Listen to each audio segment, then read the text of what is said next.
अस्सलाम वालेकुम। आप देख रहे हैं आपका अपना कोलार ट्रू न्यूज़ चैनल।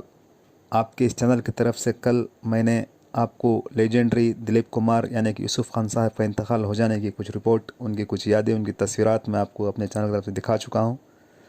तो दूसरी एक अहम मालूमात मैं आपको बताने जा रहा हूं कि दिलीप कुमार साहब से कोलार से बहुत करीबी अच्छे ताल्लुक़ात थे। यानी कि एक कोलार की ऐसी शख्सियत, एक वाहिद शख्सियत के साथ अच्छे दोस्ताना ताल्लुक़ात थे। वो शख्सियत का नाम है कोलार के आज़म शाहिद साहब, जिन्होंने एक बार नहीं, दो बार नहीं, कई मरतबा दिलीप कुमार साहब से मुलाक़ात की। तो उनके कुछ तफसीलात मैं उन्हीं की ज़ुबानी से आपको सुनाने जा रहा हूँ। आप सुन सकते हैं। और एक बात कि 1970 पर 5 या 1980 के करीब दिलीप कुमार साहब ने कोलार को भी तशरीफ़ लाए थे, जिस वक्त कोलार का स्टेडियम विश्वेश्वरैया स्टेडियम का इफ्तिताह था। तो आज़म शाहिद साहब की ज़ुबानी से आप ख़ुद सुन सकते हैं कि उन्होंने कब कब मुलाक़ात की थी। तो कुछ तफसीलात उन्हीं की ज़ुबानी से आप सुन रहे हैं। शुक्रिया। मेरा ताल्लुक़ शहर कोलार से है और मुझे अच्छी तरह याद है कि 1980 के आसपास दिलीप कुमार पहली मर्तबा कोलार तशरीफ़ लाए थे। कोलार के स्टेडियम में एक चैरिटी म्यूज़िकल प्रोग्राम हुआ था, उसमें मुझे भी शिरकत का मौका मिला था। लड़कपन ही से दिलीप कुमार मेरे पसंदीदा अदाकार थे। घर में वाली साहब और ख़ानदान के सभी अफराद दिलीप कुमार के परस्तार थे। मुझे एक तरह से कहूँ कि मेरे अपने शहर कोलार में हर कोई दूसरा या तीसरा शख्स दिलीप कुमार का मद्दाह था, एडमायरर था, परस्तार था। इस शहर के माहौल ने मुझे दिलीप कुमार का दिलदादा बना दिया और मैं बचपन ही से दिलीप कुमार को फॉलो करता रहा हूँ। उनकी फिल्मों में उनकी लाजवाब अदाकारी, जिसके बाइस उन्हें शहंशाह जज्बात, ट्रेजेडी किंग और आफ्ताब अदाकारी कहा गया। फिर इसके बाद जब मेरे लिखने का दौर शुरू हुआ तो मैं मीम अलीफ शाहिद के नाम से फिल्म, आर्ट, कल्चर, इन मौज़ूआत पर भी मैं मुसलसल लिखता रहा। 1985 की बात है कि दिलीप साहब बेंगलोर में एक फिल्म की शूटिंग कर रहे थे। फिल्म का नाम था आग का दरिया। उसमें दिलीप साहब के साथ हीरोइन थी रेखा, डायरेक्टर थे राजेंद्र सिंह बाबू, जो कन्नड़ में कई अच्छी और कामयाब फिल्में बना चुके हैं। वो फिल्म अब तक रिलीज नहीं हो सकी है, मुकम्मल होने के बावजूद भी। बहरहाल दिलीप साहब से मुलाकात के दौरान मैंने बेंगलोर के वेस्ट एंड होटल में उनसे ख्वाहिश जाहिर की कि मैं आपका इंटरव्यू करना चाहता हूँ रोज़नामा सालार के लिए। वक्त तय हुआ, दूसरे दिन मैं हाजिर हुआ। तकरीबन 2-2.5 घंटों पर मुश्तमल मैंने इंटरव्यू किया दिलीप साहब का। उस मौके पर यादगार तस्वीर भी ली। दिलीप साहब जो कि उर्दू ज़बान और अदब के शायदा और रसिया रहे हैं, मेरी ख्वाहिश पर उन्होंने रोज़नामा सालार के क़ारीन के लिए और मेरे लिए एक तहरीरी पैगाम भी लिखा उर्दू में, जो सालार में फुल पेज इंटरव्यू आया दिलीप साहब का जो मैंने लिया था। उसमें दिलीप साहब की तहरीर भी शामिल थी। जहाँ तक मुझे याद है कि मैं वो पहला शख्स रहा हूँ जिसने दिलीप साहब का मुफस्सिल तवील इंटरव्यू किया था किसी उर्दू अखबार के लिए रियासत कर्नाटक में। आपसे दूसरी मर्तबा 1990 के आसपास मैसूर में मैंने उनका दूसरा इंटरव्यू किया, जब वो अपनी हिदायत में फिल्म कलिंगा बना रहे थे।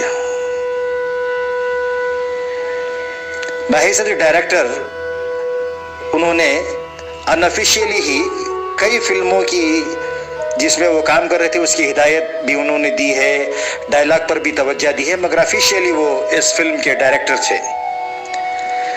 उनकी उस फिल्म के हवाले से मैंने उनका एक तफसीली इंटरव्यू किया था। तीसरा इंटरव्यू तकरीबन 1997 में मैंने किया और उसी साल दिलीप साहब को मैंने 2 मरतबा एक बहुत बड़े अजीमुशान प्रोग्राम में उनका तारुफ पेश करने, सिपासनामा उनके एजाज में जो लिखा गया था वो मुझे पढ़ने और पेश करने का मुझे मौका मिला। वो प्रोग्राम था साबिक वजीर रोशन बेग जब होम मिनिस्टर थे, उन्होंने अपने एक फलाही इदारे के ज़ेर एहतमाम एक प्रोग्राम बनाया था। एक मोबाइल अस्पताल का इफ्तिताह करने दिलीप साहब आए थे। सारी रियासत से लोग उस प्रोग्राम में आए थे, इमारतों पर चढ़कर लोग बैठे थे, सब लोग हमातन गोश दिलीप साहब को सुनने के मुश्ताक थे। उस प्रोग्राम की सिदारत उस वक्त असेंबली के स्पीकर रमेश कुमार कर रहे थे। फिर उसके दूसरे दिन ही होटल अशोक में एक म्यूजिकल प्रोग्राम हुआ जिसमें दिलीप साहब की फिल्मों से चुने गए गीत पेश किए गए। उस प्रोग्राम के कोऑर्डिनेशन में भी, निजामत में भी मेरा दखल रहा। मैंने प्रोग्राम की निजामत की और उस प्रोग्राम में मेरे साथ अनाउंसर थे मशहूर एंकर अमीन सयानी साहब भी। जब इन प्रोग्रामों के सिलसिले में दिलीप साहब से कई बार फ़ोन पे गुफ्तगू होती, जब वो बेंगलोर तशरीफ़ लाते उनसे मुलाकात के दौरान वो मिल्लत के मसाइल पर गुफ्तगू करते, मुसलमानों की बेहतरी के लिए वो फिक्रमंद थे। हिंदुस्तान में पंडित जवाहरलाल नेहरू, इंदिरा गांधी, चंद्रशेखर, वीपी सिंह, अटल बिहारी वाजपेयी, इन सब से उनके मरासिम थे। सब दिलीप साहब की बहुत इज्जत किया करते थे। दुनिया भर में जहां जहां हिंदुस्तानी बसते हैं, बर्रे सगीर के लोग बसते हैं, सब दिलीप कुमार के कदरदान हैं। किसी भी मजमे में दिलीप साहब जाते तो सबकी तवज्जो का मरकज बन जाते थे।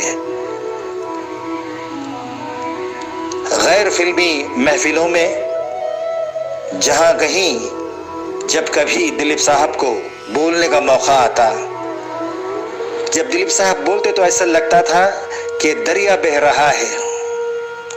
वो शगफ्तगी, वो जबान की बलागत, वो जबान की मिठास, लोग अश अश कर उठते थे। आज भी यूट्यूब में आप देखेंगे दिलीप साहब की कई तकारीर, कई प्रोग्राम की अपलोड हैं, इसके व्यूज भी बहुत ज्यादा हैं। मैंने दिलीप साहब से जब भी मुलाकात की है, मैंने महसूस किया है कि दिलीप साहब बहुत ही इंसान दोस्त, शरीफुन नफ्स, उनके अंदर इंकिसारी, इंसान दोस्ती, फिक्रमंदी मुझे बहुत भरी हुई उनमें वो लगी। दिलीप साहब जितने बड़े अदाकार थे उतनी ही अजीमुशान शख्सियत के मालिक भी थे।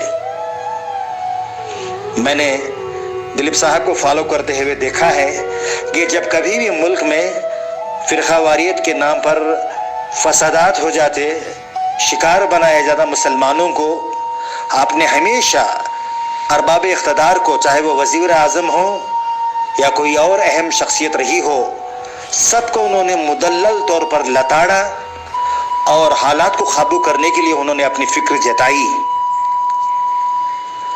दिलीप साहब हमेशा फिल्म इंडस्ट्री में जब भी मुल्क को कोई आफत का सामना करना होता, जब भी कोई मुश्किल हालात आते, अपनी फिल्म इंडस्ट्री के तमाम अहबाब के साथ मिलकर वो मदद के लिए तैयार हो जाते। चाहे मुल्क की सरहदों पर हमारे फौजी जवानों का हौसला बुलंद करने के लिए प्रोग्राम हो या फंड इकट्ठा करने के लिए कोई रिलीफ वर्क के लिए काम रहा हो, दिलीप साहब हमेशा आगे आगे रहते थे।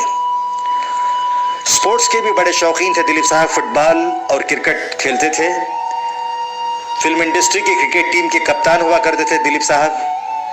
انہوں نے چیریٹی میچز بھی کھیلے ہیں تاکہ فنڈ اکٹھا کریں اور ملک و ملت کے لیے اس کی رقم جو ہے وہ استعمال ہو۔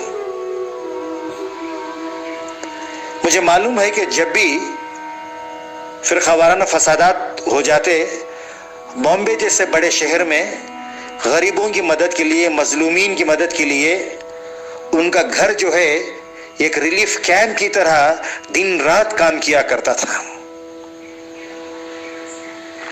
دلیپ صاحب میں سیاسی شعور بھی بہت زیادہ تھا، ملک کے حالات پر ان کی نظر بہت گہری تھی۔ دلیپ صاحب کے مراسم سیاستدانوں سے رہے ہیں، ادیبوں شاعروں سے رہے ہیں، دنیا کے دانشوروں سے رہے ہیں۔ انہوں نے فلم انڈسٹری میں اپنی اداکاری کا جوہر جہاں دکھایا، وہاں صرف 60 سال کے اپنی فلمی کیریئر میں محض 60 فلمیں انہوں نے کی ہیں۔ اپنی اداکاری کے باعث وہ اپنے لیے ایک جداگانہ مقام رکھتے تھے۔ کئی اداکار ان کی اداکاری کی نقل کیا کرتے تھے، مگر دوسرا دلیپ کمار نہ پیدا ہوا تھا، نہ پیدا ہوا ہے اور نہ پیدا ہوگا۔ 11 دسمبر 1922 میں دلیپ صاحب پشاور میں پیدا ہوئے اور آج 7 جولائی 2021 وہ ہمارے درمیان سے اٹھ گئے ہیں، رخصت ہو چکے ہیں۔ مگر دلیپ صاحب نہ صرف ہندوستان بلکہ دنیا میں ان کے قدردانوں کے دلوں میں ہمیشہ ہمیشہ زندہ رہیں گے۔ آج مجھے دلیپ صاحب سے جڑی بے شمار یادیں میرے ذہن میں ابھر رہی ہیں، مگر ان تمام یادوں کا تذکرہ اس محدود وقت میں ممکن نہیں ہے۔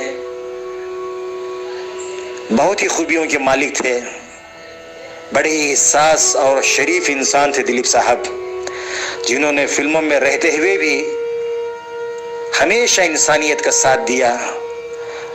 ملک و ملت کے مسائل پر ان کی توجہ رہی، ہمیشہ مدد کے لیے پیش رہا کرتے تھے۔ رب کریم سے دعا ہے کہ ان کی بھرپور مغفرت فرمائے، ان کے گھر والوں، احباب خاندان اور دنیا بھر میں پھیلے ہوئے ان کے پرستار قدردان، ان سب کے لیے اللہ انہیں صبر سے نوازے، آمین۔